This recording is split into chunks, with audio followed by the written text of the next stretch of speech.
माशाल्लाह जी, ये देखें ये कितने ब्राउन और कितने क्रिस्पी बने हैं। हम आपको इनको तोड़ के दिखाते हैं। ये देखें ये कितने क्रिस्पी हैं।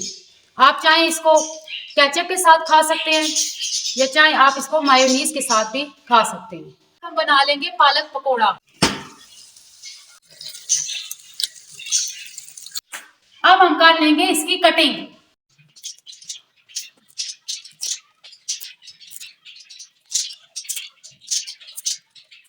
नमक, लाल मिर्च, मिक्स मसाला, चाट मसाला, जीरा, दड़ा मिर्च।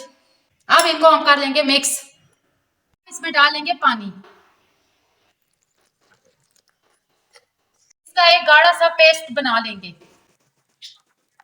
हमारा पेस्ट रेडी हो चुका है। अब हम ऑयल गरम करने के लिए रख देते हैं। आपने इतना ही थिक रखना है, ज्यादा नरम नहीं करना। हम पालक के पकौड़े बनाने के लिए ऑयल रख लेते हैं।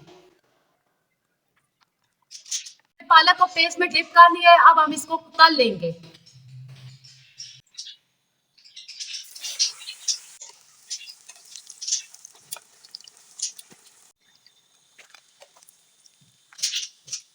ये देखें जी माशाल्लाह कितने क्रिस्पी बन रहे हैं।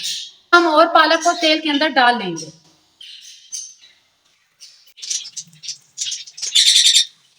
ये गोल्डन ब्राउन हुए आप इनको निकाल लें, ये बहुत जल्दी पक जाते हैं। अब हम इनको निकाल लेंगे।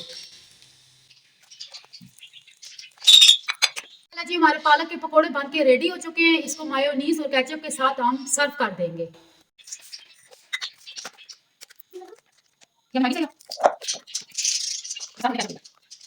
माशाल्लाह जी, ये देखें ये कितने ब्राउन और कितने क्रिस्पी बने हैं। हम आपको इनको तोड़ के दिखाते हैं। ये देखें ये कितने क्रिस्पी हैं। आप चाहें इसको केचप के साथ खा सकते हैं या चाहे आप इसको मायोनीज के साथ भी खा सकते हैं।